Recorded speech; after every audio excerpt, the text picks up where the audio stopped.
Okay hello student. तो last topic में हमने देखा था एक्सप्रेशन फॉर कैपिलरी राइज और fall by using two method. First method by using pressure difference और सेकंड मेथड जो है वो थी बाय यूजिंग फोर्सेस।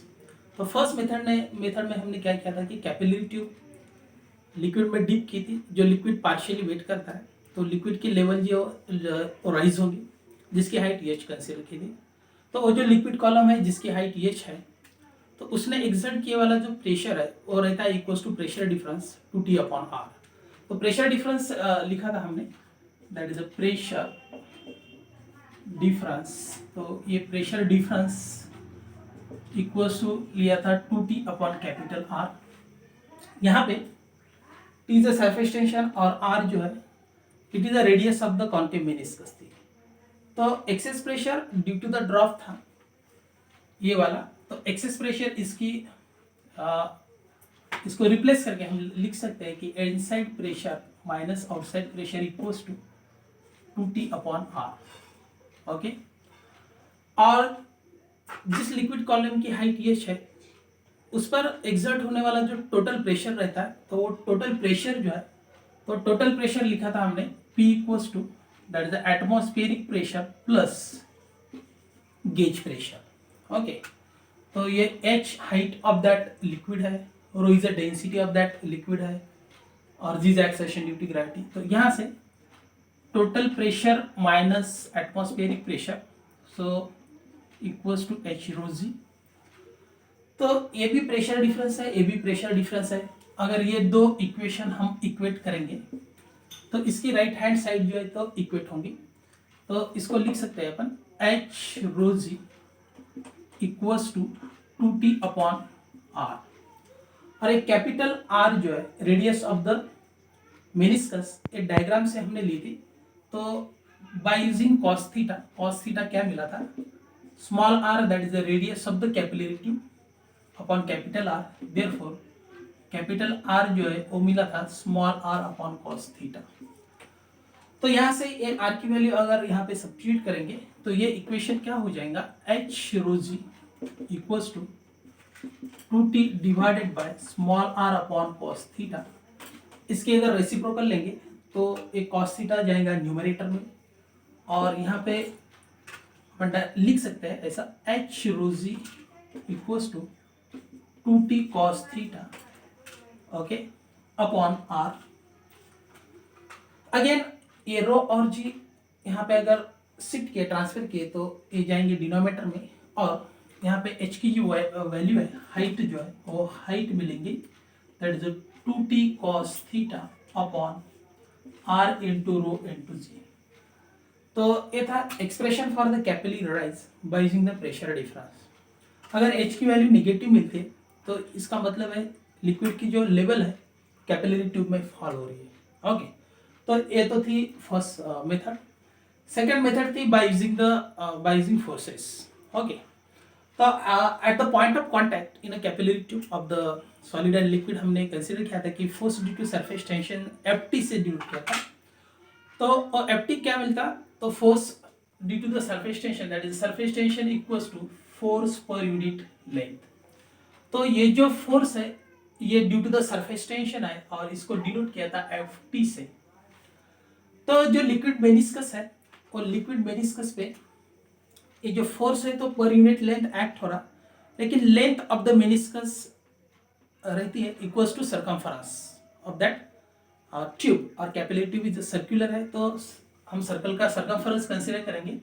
तो यहाँ पे हमने लिखा था force due to surface tension upon 2πr और a force due to surface tension Ft मिला था सरफेस टेंशन इंटू 2πr। और ये Ft को दो कंपोनेंट में रिजोल्व किया था। Ft sin theta horizontal component था और Ft cos theta vertical component था, वर्टिकल अपवर्ड। तो जो हॉरिजॉन्टल कंपोनेंट रहते हैं Ft sin थीटा वो इक्वल एंड अपोजिट रहते हैं और वो कैंसिल हो जाता है। तो ओनली अपवर्ड कंपोनेंट जो है Ft cos थीटा ही बचता है जो लिक्विड के वेट को क्या करता है, बैलेंस करता है। सो बैलेंसिंग इक्वेशन में हमने क्या किया था कि Ft cos theta balance the weight of the liquid column. तो लिक्विड कॉलम का जो वेट है वो mg है और एफ टी की वैल्यू यहाँ से ली थी, तो T into 2πr into cos theta equals to, ये मास जो है इसको इन टर्म्स ऑफ डेंसिटी लिया था, तो डेंसिटी यानी मास पर यूनिट वॉल्यूम, और मास की वैल्यू क्या मिलेंगी, density into volume into g. तो volume of the liquid column, तो यहाँ पे हमने जो लिक्विड मेनिस्कस है वो निग्लेक्ट की थी, और वॉल्यूम मिला था हमको, that is the pi r square h, तो इसको लिखेंगे हम, that is the T into 2πr into cos theta into rho, that is the pi r square h into g. तो जो सिमिलर टर्म है इसमें ये पाई कैंसिल हो जाएगा, यहाँ पे एक आर और स्क्वायर में का एक आर कैंसिल हो जाएगा। तो इस साइड में जो रहने वाले टर्म्स है वो है density, radius, height of liquid, acceleration due to gravity, और यहाँ पे रहेगा that is 2t cos theta equals to rho n to r into h into g. तो हाइट का एक्सप्रेशन मिलेगा, that is 2t cos theta upon rho into r into जी।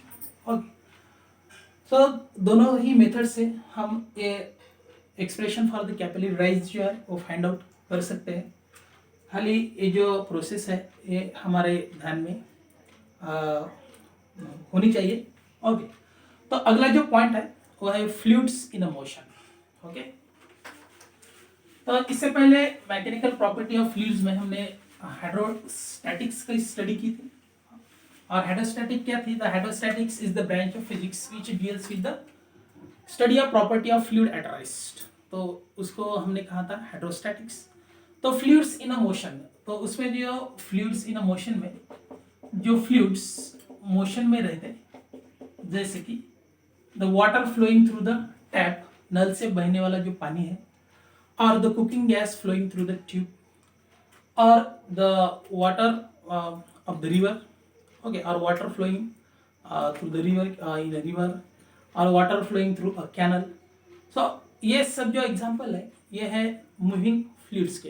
ये जो fluids है वो मूव होता है, और मूविंग फ्लूइड की जो स्टडी है वो फिजिक्स के एक ब्रांच में करते हैं, और उसको बोलते हैं हाइड्रोडायनामिक्स। तो हाइड्रोडायनामिक्स एक ऐसी ब्रांच है फिजिक्स की जिसमें मूविंग फ्लूइड्स की जो प्रॉपर्टीज है वो स्टडी होती है, और उसको बोलेंगे हम हाइड्रोडायनामिक्स। तो हाइड्रोडायनामिक्स कैसे डिफाइन करेंगे, सो hydrodynamics, okay, so it is the branch of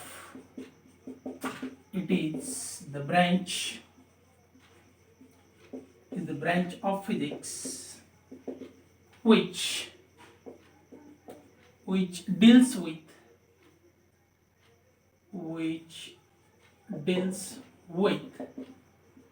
the study of properties of moving fluids.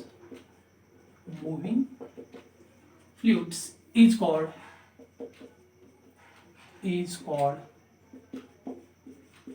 hydrodynamics.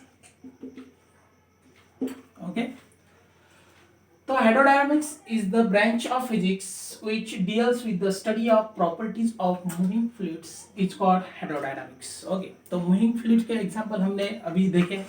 Okay, तो मूविंग फ्लूइड यानी जो रियल फ्लूइड्स है, जैसा कि जो वाटर है जो नदी में बहता है और कैनल में बहता है, और the water flowing through the tap और द ट्यूब पाइप, तो उसका जो स्टडी करना है वो कॉम्प्लिकेटेड हो जाता है। तो इसकी वजह से जो फ्लूइड है वो फ्लूइड हम कंसीडर करेंगे that is the ideal fluid. So in hydrodynamics when we study the fluid in a motion, so we assume that the fluid is a ideal motion. Okay, sorry the fluid जो है वो fluid जो है तो ideal fluid consider करते हैं। और ideal fluids किसको कहेंगे, तो आइडियल फ्लूइड जो है वो इनकम्प्रेसिबल होता है। आइडियल फ्लूइड जो है उसके हमने प्रॉपर्टीज देखे थे चैप्टर के शुरुआत में। तो ये आइडियल फ्लूइड जो है वो इनकम्प्रेसिबल होता है, यानी कि उसकी डेंसिटी जो है वो कांस्टेंट रहती है। ये आइडियल फ्लूइड जो है वो इरोटेशनल रहता है, उसका फ्लो जो है इरोटेशनल रहता है, यानी इसमें रोटेशनल मोशन जो है तो नहीं रहती है, ओके, स्मूथ होता है। सेकंड, इसका जो फ्लो है यानी ये जो फ्लूइड है वो नॉन विस्कस रहता है, सो नॉन विस्कस जिसको बोलेंगे, और इसकी जो वेलोसिटी है वो कांस्टेंट रहती है, so velocity of the fluid is a constant. तो ऐसा जो फ्लूइड है तो वो फ्लूइड हम आइडियल फ्लूइड कंसीडर करके हाइड्रोडायनामिक्स में उसके प्रॉपर्टीज़ की हम स्टडी करेंगे, ओके। तो ये भी हमारे ध्यान में होना चाहिए कि ये जो फ्लूइड हम कंसीडर कर रहे हैं वो आइडियल फ्लूइड होगा। तो आइडियल फ्लूइड कैसा होना चाहिए और कैसा उसकी प्रॉपर्टी कैसी रहती है, तो इनकॉम्प्रेसिबल, इरोटेशनल रहता, नॉन विस्कस, और वेलोसिटी जो है तो कांस्टेंट रह जाती है, ओके। तो फ्लूइड इन मोशन को स्टडी करने के लिए हम एक ट्यूब कंसीडर करेंगे जिसका डायमीटर और डायरेक्शन जो है तो वो चेंज हो जाएगा, और चेंज होने वाला यानी डज नॉट रिमेन कांस्टेंट ऐसा एक पाइप कंसीडर करेंगे। और उसमें जो टर्मिनोलॉजी है, सो कुछ टर्मिनोलॉजी हम यहाँ पे स्टडी करेंगे। तो एक ऐसा कंसीडर करो कि एक ट्यूब है जिसका डायमीटर और एरिया ऑफ क्रॉस सेक्शन जो है वो कांस्टेंट नहीं है, वो चेंज होने वाला है, लाइक दिस, ओके। और इसमें से जो फ्लूइड है वो फ्लूइड ऐसे बह रहा है, ओके। तो यहाँ से हम कुछ टर्मिनोलॉजी है वो टर्मिनोलॉजी पढ़ेंगे, ओके। तो इसमें जो फर्स्ट है वो है स्टेडी फ्लो। क्या है? Steady flow. तो स्टेडी फ्लो किसको कहेंगे हम?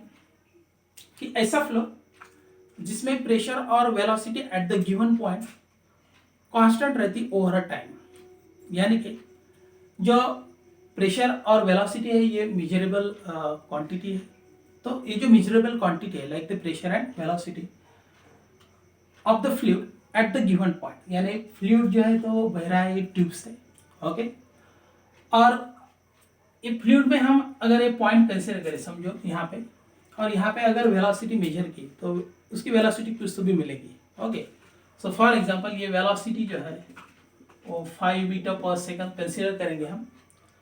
तो दूसरा जो फ्लूइड पार्टिकल जब इस पॉइंट से पास हो जाएगा और इस पॉइंट पे आएगा तो उस फ्लूइड पार्टिकल की वेलोसिटी भी हमको इतनी ही मिलेगी, 5 मीटर पर सेकंड। तो ऐसा जो फ्लूइड है तो उस फ्लूइड को कहेंगे, इस फ्लो को कहेंगे हम steady flow, okay. So the measurable properties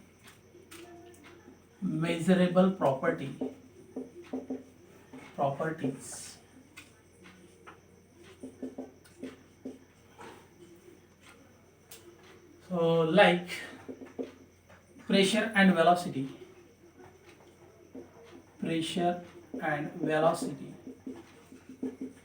of fluids at the given point remain constant over a time, okay.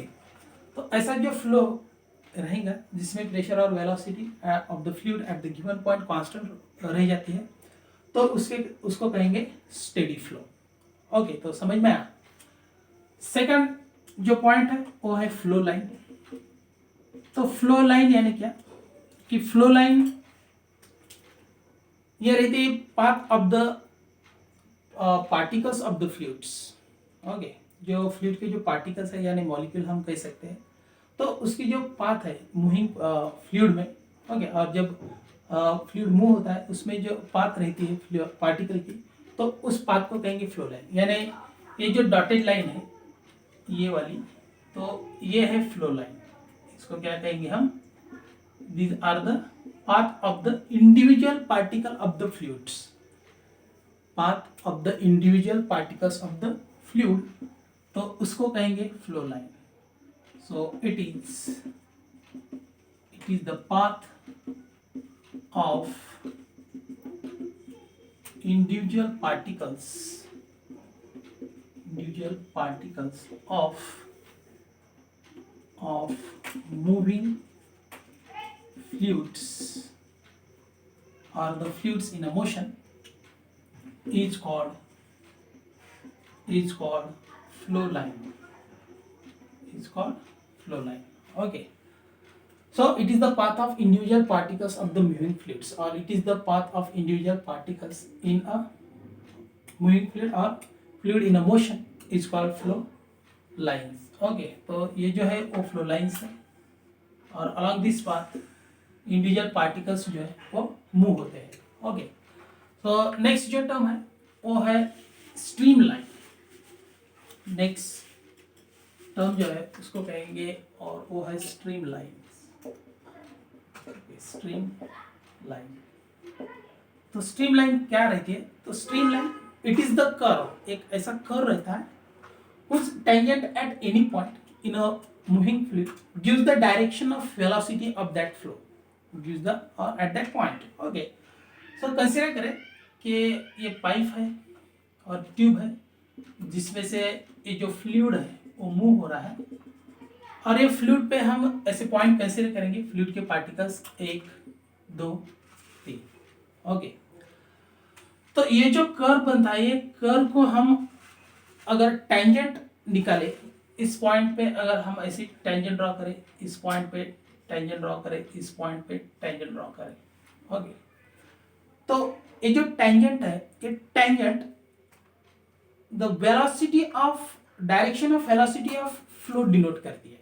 यानी ये डिनोट करेंगी वेलोसिटी, ये डिनोट करेंगी वेलोसिटी, ये डिनोट करेंगी वेलोसिटी. सो ऐसा जो कर्व है, तो उस कर्व को कहेंगे स्ट्रीम लाइन. उस कर्व को क्या कहेंगे? Stream line. लेकिन जब फ्लो जो है वो स्टेडी होता है, तो उसमें फ्लो लाइन और स्ट्रीम लाइन वो आइडेंटिकल होती है. यानी स्टेडी फ्लो कैसे निकालेंगे? ऐसे ड्रॉ करेंगे स्टेडी फ्लो, तो जिसमें स्ट्रीम लाइन. ओके, और इसको भी हम कह सकते हैं जिस पाथ से वो इंडिविजुअल पार्टिकल्स जो फ्लूइड के मूव हो रहे हैं उसको हम फ्लो लाइन कहेंगे, और इसको ही हम स्ट्रीम लाइन भी बोल सकते हैं. लेकिन स्ट्रीम लाइन में क्या होता है कि अगर हम टेंजेंट ड्रॉ करें उस पॉइंट पे, तो वो टेंजेंट क्या डिनोट करती है? Direction of the velocity of that flow. यानी जिस डायरेक्शन में वो जो फ्लो है, वो फ्लूइड फ्लो हो रहा है, तो उसकी वेलोसिटी की डायरेक्शन वो टेंजेंट डिनोट करती है. Okay, so it is a curve whose tangent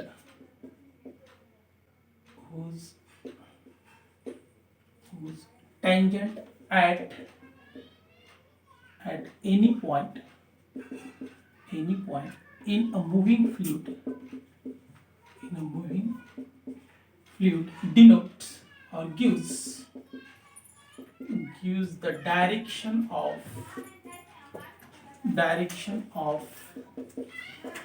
velocity of flow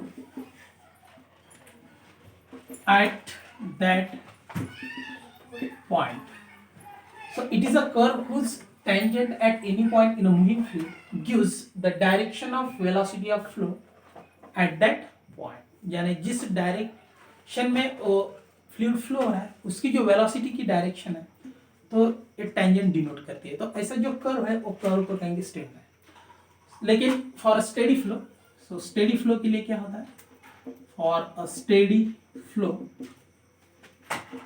flow lines and stream lines are identical. तो स्टेडी फ्लो के लिए फ्लो लाइन और स्ट्रीम लाइन्स सो दोनों भी है, तो दोनों सेम रहते हैं. ओके, तो नेक्स्ट जो डेफिनेशन है, ये डेफिनेशन आपको समझ में आई होंगी. सो नेक्स्ट जो डेफिनेशन है वो है फ्लो ट्यूब. नेक्स्ट डेफिनेशन क्या है? Flow tube. ओके, तो फ्लो ट्यूब क्या है? तो फ्लो ट्यूब एक imaginary bundle of flow lines bounded by imaginary wall. तो कंसीडर करें कि जैसा जो ट्यूब में से अगर पानी बह रहा हो, ओके, और हम ऐसा इमेजिन करें कि जो ट्यूब है वो ट्यूब अपसेंट है. जैसे कि खेत में हम जब पानी देते हैं तो वो ट्यूब में से फोर्सली अगर पानी बाहर निकलता है, तो उस टाइम में ट्यूब का जो शेप रहता है, डायमीटर रहता है, तो उतना ही वाटर जो है उसका फ्लो जो है, तो वो फ्लो का भी डायमीटर कुछ डिस्टेंस तक वैसा ही रहता है. यानी ट्यूब के डायमीटर के बराबर वो टोटल फ्लूइड का डायमीटर भी रहता है। तो ऐसा जो इमेजिन किए वाला जो ट्यूब है, जो बंडल रहता है फ्लो लाइन का और bounded by the imaginary wall, तो उसको कहेंगे फ्लो ट्यूब। ओके, यानी कि एक ऐसा ट्यूब है जिसमें से पानी बह रहा है और वाटर जो है, फ्लूइड जो है वो फ्लो हो रहा है, और हम इमेजिन करें कि ये जो ट्यूब है वो अपसेंट है। सो it is a imaginary bundle of flow lines bounded by imaginary wall. तो यहाँ पे तो वॉल नहीं है, लेकिन हम ऐसा इमेजिन कर सकते हैं कि ये जो वॉल है वो इमेजिनरी है। तो ऐसा जो इमेजिनरी बंडल है फ्लो लाइन का, उसको कहेंगे फ्लो ट्यूब। ओके, सो इसको कैसे डिफाइन करेंगे? It is an imaginary bundle of flow line bounded by imaginary wall,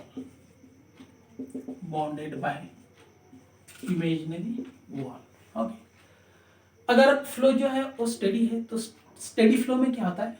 fluid does not cross this imaginary wall. Flow जो है वो स्टेडी है, तो उसमें से फ्लूइड जो है वो वॉल को क्रॉस नहीं करेगा। अगर दो एडजेसेंट फ्लो ट्यूब है तो वो मिक्स नहीं होगी। Okay, so this are flow tube. Next जो इम्पोर्टेंट पॉइंट है वो है स्ट्रीमलाइन फ्लो, जिसको लैमिनर फ्लो भी हम बोलते हैं। ओके, स्ट्रीमलाइन फ्लो और laminar flow. Okay, so streamline flow और इसको ही कहेंगे लैमिनर फ्लो। तो स्ट्रीमलाइन फ्लो और लैमिनर फ्लो क्या रहता है? जैसा कि हमने रिवर हम देखते हैं, नदी देखते हैं, और जो रिवर में का जो पानी है वो स्लोली और स्मूथली अगर फ्लो हो रहा तो उसको कहेंगे हम स्टेडी फ्लो। ओके, तो ऐसा ही वो स्टेडी फ्लो रहता है। तो जिस स्टेडी फ्लो में adjacent layer of the fluids move smoothly over each other, लेकिन हम ये देख नहीं पाते कि वो जो फ्लूइड की जो लेयर है वो स्मूथली क्या होती है, एक दूसरे पे स्मूथली क्या होती है, वो जिसको कहेंगे हम स्लाइड होती है। तो ऐसा जो फ्लो है उसको कहेंगे streamline flow. Okay, so the steady flow in which the adjacent layers of the fluid move smoothly over each other, तो उस फ्लो को हम कहेंगे स्ट्रीम लाइन फ्लो। और इसको लैमिनर क्यों कहेंगे? अगर स्टेडी फ्लो है, ओके, और वो steady flow over the plane surface flow हो रहा है, स्टेडी फ्लो जो है फ्लूइड जो है, तो उसमें वो प्लेन सरफेस से ऊपर अगर वो मूव हो रहा है, तो अजम्पशंस क्या है कि वो जो फ्लूइड है, this flow is divided into numbers of the plane layers में उसको डिवाइड करते हैं, और उसकी वजह से उसको लैमिनर बोलेंगे। उसकी वजह से क्या बोलेंगे? Laminar flow. सो इसको डिफाइन करेंगे, it is a steady flow. So it is a steady flow in which adjacent layers of fluid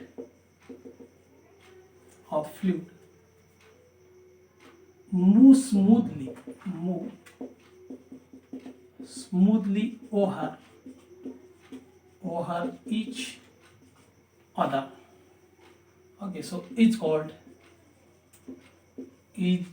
streamline.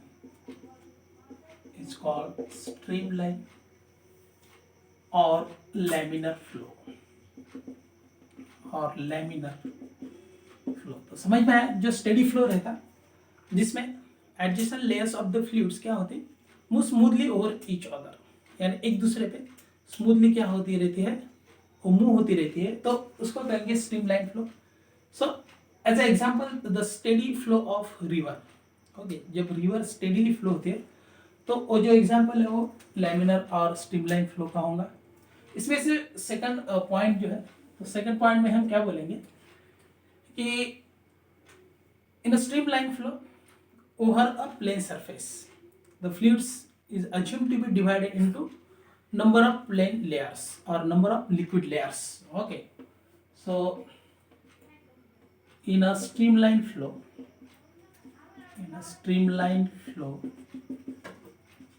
over a plane surface,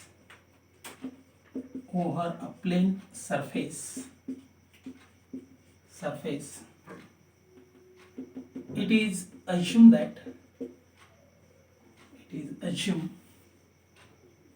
that the fluid is divided into number of liquid layers. Okay, तो अगर streamline flow plane surface के ऊपर से flow हो रहा है तो assumptions क्या है कि वो जो फ्लूइड है वो नंबर्स ऑफ प्लेन लेयर्स और लिक्विड लेयर्स में क्या होता है, डिवाइड होता है, और उसकी ही वजह से हम इसको कहेंगे लैमिनार फ्लो। तो जैसा कि हमने बोला कि ये स्टेडी फ्लो है और स्टेडी फ्लो में वेलोसिटी कांस्टेंट रहती है, लेकिन जो सर्टेन वैल्यू है वेलोसिटी की, जब लिक्विड बहता है तो वो स्टेडीली बहेगा ऐसा नहीं रहता। ओके, तो some time there are turbulence, यानी वो फास्टली भी मूव हो सकता है और उसमें जो फ्लो है वो रोटेशनल फ्लो भी रहता है। ओके, तो उसको बोलेंगे हम टर्बुलेंट फ्लो। तो उस टाइम वेलोसिटी जो है तो चेंज हो जाती है। तो जब स्ट्रीमलाइन फ्लो होता है तो स्ट्रीमलाइन फ्लो की जो वेलोसिटी है वो क्रिटिकल वेलोसिटी से कम रहती है, यानी कि it is a steady flow तो है, और इस फ्लो की जो velocity, it's velocity is less than the critical velocity. Okay, so next point लिखेंगे हम, इसको नंबर देंगे, दैट इज एक नंबर, दो number. its velocity is less than critical velocity.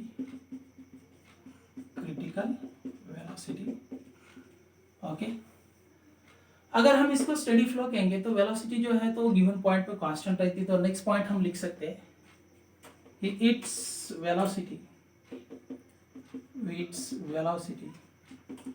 is constant at a given point,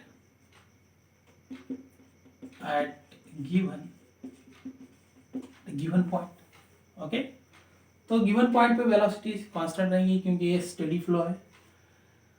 तो जो stream lines है, जब स्ट्रीमलाइन फ्लो, जब जो फ्लूइड है जिसको हम स्टेडी फ्लो कहेंगे, तो उसमें जो स्ट्रीम लाइन्स है वो स्ट्रीम लाइन्स जो है वो पैरेलल रहती है। So stream lines never intersect with each other. In steady flow में क्या होता है कि स्ट्रीम लाइन्स जो है वो इंटरसेक्ट नहीं होती, और intersect it cannot be intersect. Okay, और we can say that the stream lines are parallel. Stream lines जो है वो पैरेलल रहते हैं। तो stream lines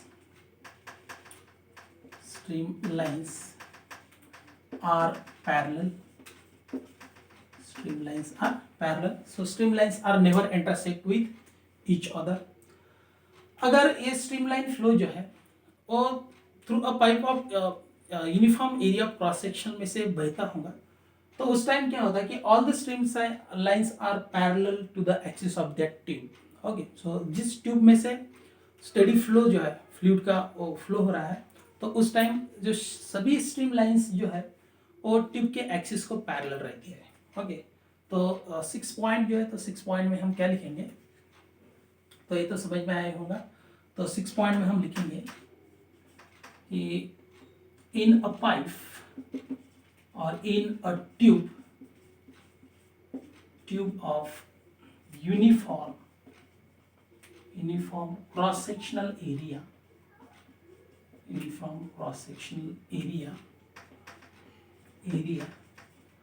all the streamlines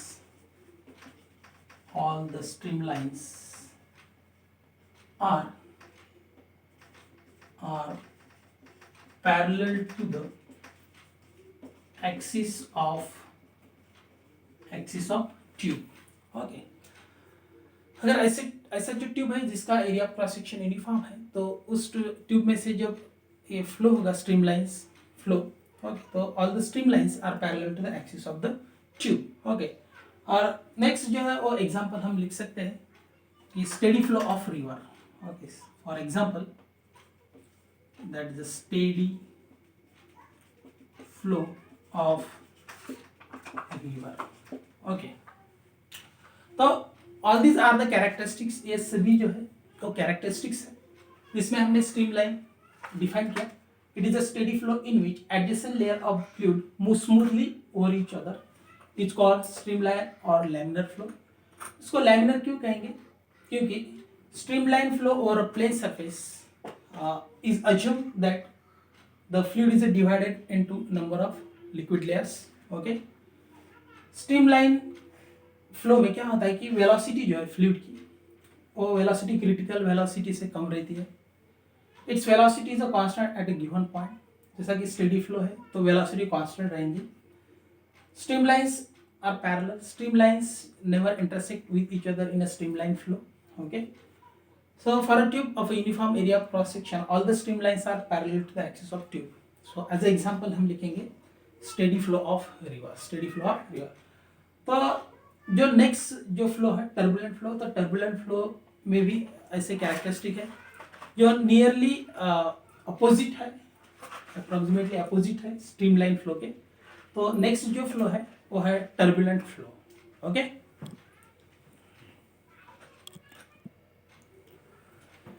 so next जो फ्लो है वो है turbulent flow. So that is a turbulent flow. तो टर्बुलेंट फ्लो का जो कॉमन एग्जांपल है वो है फ्लडेड रिवर. जिस टाइम रिवर को यानी नदी को बाढ़ आ जाती है तो वो जो फ्लो है तो उसको हम कहेंगे टर्बुलेंट फ्लो. यानी ये जो टर्बुलेंट फ्लो है वो इरेगुलर फ्लो है, उसको कहेंगे हम अनस्टेडी फ्लो, जिसमें कि जो फ्लो रेट है फ्लूइड का वो हाई रहता है. Okay, so it is a flow at a very high flow rate.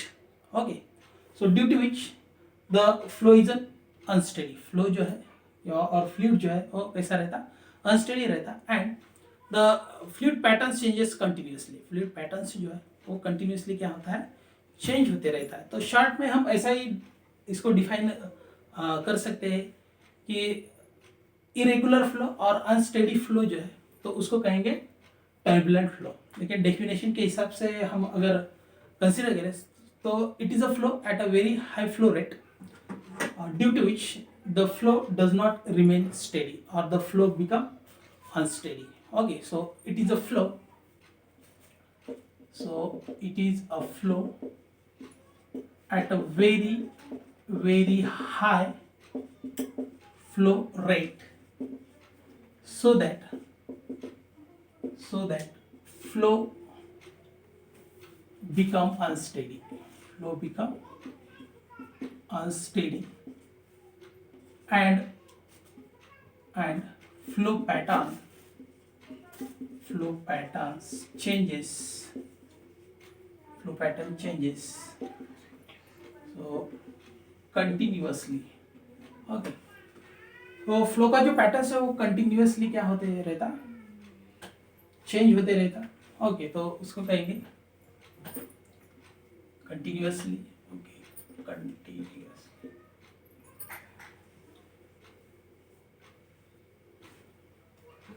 तो फ्लो पैटर्न्स कंटिन्यूअसली चेंज होते रहता, उस फ्लो को हम कहेंगे टर्बुलेंट फ्लो. और नेक्स्ट हम लिख सकते हैं कि इट इज इरेगुलर और unsteady flow with velocity greater than critical velocity. Okay, तो ये ऐसा फ्लो है इरेगुलर अनस्टेडी फ्लो जिसमें वेलोसिटी और जिसकी वेलोसिटी जो है क्रिटिकल वेलोसिटी से ज़्यादा रहती है तो उसको कहेंगे हम टर्बुलेंट फ्लो. थर्ड पॉइंट हमने देखा था कि उसमें वेलोसिटी कांस्टेंट रहती है स्ट्रीमलाइन फ्लो में, लेकिन टर्बुलेंट फ्लो में वेलोसिटी जो है तो कांस्टेंट नहीं रहती. So velocity does not remain constant. Its velocity does not remain constant at any point. Okay, so its velocity does not remain constant at any point, इसकी velocity constant नहीं रहती। जैसा कि स्ट्रीमलाइन में हमने देखा था कि streamlines never intersect, they are always parallel. तो टर्बुलेंट फ्लो में क्या होता है कि at a some point the fluid has a rotational motion, fluid की जो मोशन है वो रोटेशनल मोशन रहती है और उसकी वजह से ईडीज जो है वो प्रोड्यूस हो जाती है। ईडीज यानी जिसको हम भोरा बोलते हैं।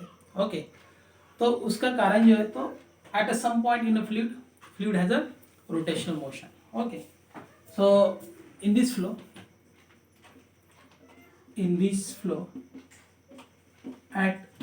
at a some point fluid has rotational motion, fluid has a rotational motion which produce eddies। Okay, तो इडीज का जो रीजन है वो क्या है कि at a some point fluid has a rotational motion. Okay, next जो पॉइंट देखा था कि इसको हम लैमिनर फ्लो, जो स्ट्रीमलाइन फ्लो को लैमिनर फ्लो क्यों बोलते हैं। ओके, तो ऐसा इसमें टर्बुलेंट फ्लो में जो स्ट्रीमलाइंस है, ओके, तो स्ट्रीमलाइंस की जो पाथ है वो सेम नहीं रहती, वो कंटिन्यूसली क्या होती रहती है, चेंज होती रहती है। ओके, और इसमें जो नेक्स्ट जो पॉइंट है इसका कैरेक्टरिस्टिक टर्बुलेंट फ्लो का, तो जो फ्लो की जो ऑर्डर है वो ऑर्डर जो है लूज होती रहती है और इसकी वजह से पार्टिकल की जो डायरेक्शन है वो रैंडम रहती है। Okay, so flow loses its order, flow loses its order so that particle has a random motion, particle has a random motion। Okay, और लास्ट में जो एग्जांपल है इसका, तो फ्लडेड रिवर फ्लो, और एग्जांपल देखेंगे इसका हम, for example flooded river flow. Okay, तो ये जो दोनों कैरेक्टरिस्टिक्स है यानी टर्बुलेंट फ्लो और स्ट्रीमलाइन फ्लो की जो कैरेक्टरिस्टिक है, तो इसका यूज करके हम इसका डिफरेंस भी है वो लिख सकते हैं। ओके, तो जो ध्यान में रहने वाली कैरेक्टरिस्टिक है और जो इम्पोर्टेंट कैरेक्टरिस्टिक है वो डिफरेंस में हमको लिखना पड़ता है। ओके, तो स्ट्रीमलाइन फ्लो और टर्बुलेंट फ्लो आपके ध्यान में आ गया होगा। तो नेक्स्ट जो पॉइंट है वो है क्रिटिकल वेलोसिटी और Reynolds number. Okay,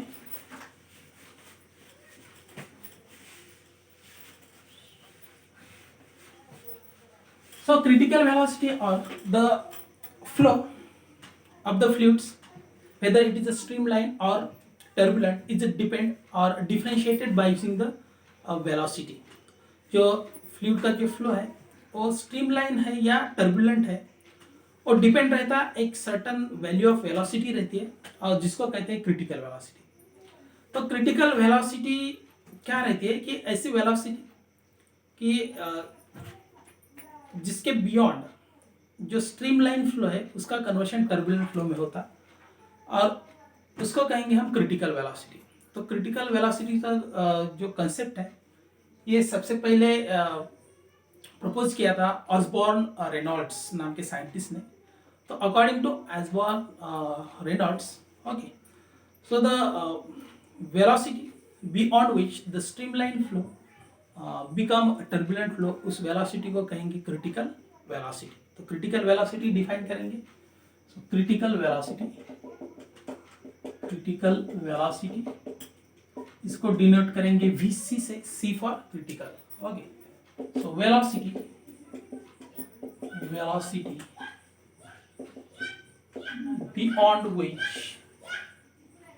beyond which streamline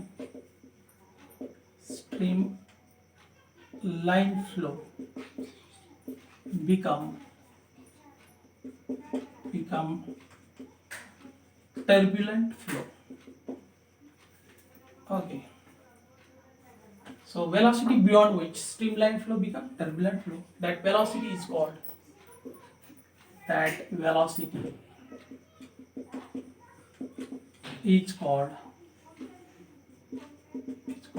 critical velocity। अगर क्रिटिकल वेलोसिटी को फाइंड आउट करना है तो अकॉर्डिंग टू एस्बॉर्न रेनॉल्ड्स इसका जो मैथमेटिकल फॉर्म है वो मैथमेटिकल फॉर्म लिखेंगे. So according to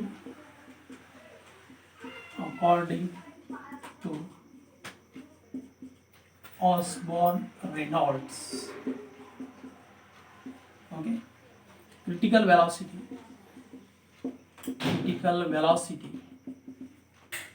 Vc equals to Rn into eta upon rho into d. Okay, तो यहाँ पे Rn denote the Reynolds number, eta denote the coefficient of viscosity, rho denote the density of that fluid and d denote the diameter of the tube. Okay, so इस quantity का meaning लिखेंगे. So that is Rn क्या denote करता है. So Reynolds number. Okay, eta denote the coefficient of viscosity,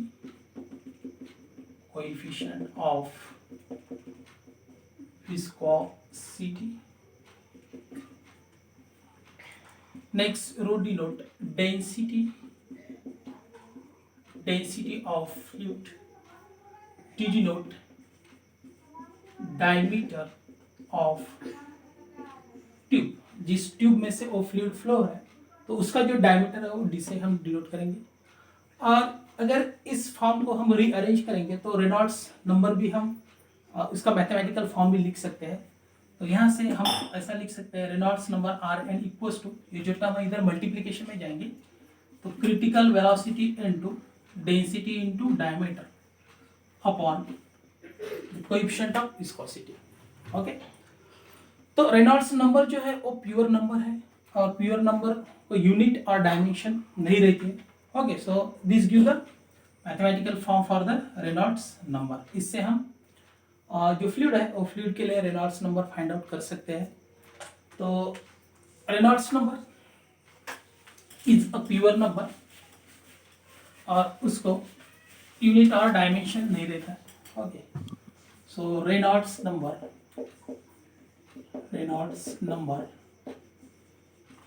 is pure number. So it has no unit and dimension. इसको dimension और unit नहीं रहेगा. लेकिन अगर फ्लो जो है, अगर रेनॉल्ड्स नंबर अगर मालूम है तो वो फ्लो स्ट्रीमलाइन फ्लो या टर्बुलेंट फ्लो हम उसको डिनोट कर सकते हैं. ओके, तो अगर स्ट्रीमलाइन फ्लो है तो उसके लिए रेनॉल्ड्स नंबर्स जो है यानी रेनॉल्ड्स नंबर की जो नंबर्स है यानी संख्या जो है वो 1000 से लेस रहती है. So for streamline flow Reynolds number are less than 1000. अगर फ्लो टर्बुलेंट है, for turbulent flow Reynolds number जो है वो 2000 से ज़्यादा रहते हैं. अगर फ्लो अनस्टेडी है, okay, for unsteady flow Reynolds number जो है वो ग्रेटर देन 1000 रहेगा और लेस देन 2000 रहेगा. यानी इस टाइम में क्या होता है कि streamline flow is a converted into turbulent flow. Okay, तो ये रेनॉल्ड्स नंबर्स जो है वो आपको ध्यान में रखने पड़ेंगे. अगर स्ट्रीमलाइन फ्लो है तो उसके लिए रेनॉल्ड्स नंबर लेस देन 1000 रहेंगे. टर्बुलेंट फ्लो के लिए रेनॉल्ड्स नंबर लेस देन 2000 रहेंगे. और अगर फ्लो स्ट्रीमलाइन और टर्बुलेंट नहीं है तो इसका मतलब क्या है कि ये रेनॉल्ड्स नंबर जो है वो है इन बिटवीन 1000 एंड 2000. ओके, तो आज के टॉपिक के लिए हम इतना ही पढ़ेंगे. बाकी का जो पार्ट है वो हम नेक्स्ट वीडियो में पढ़ेंगे. So I hope you understand this topic. So thank you.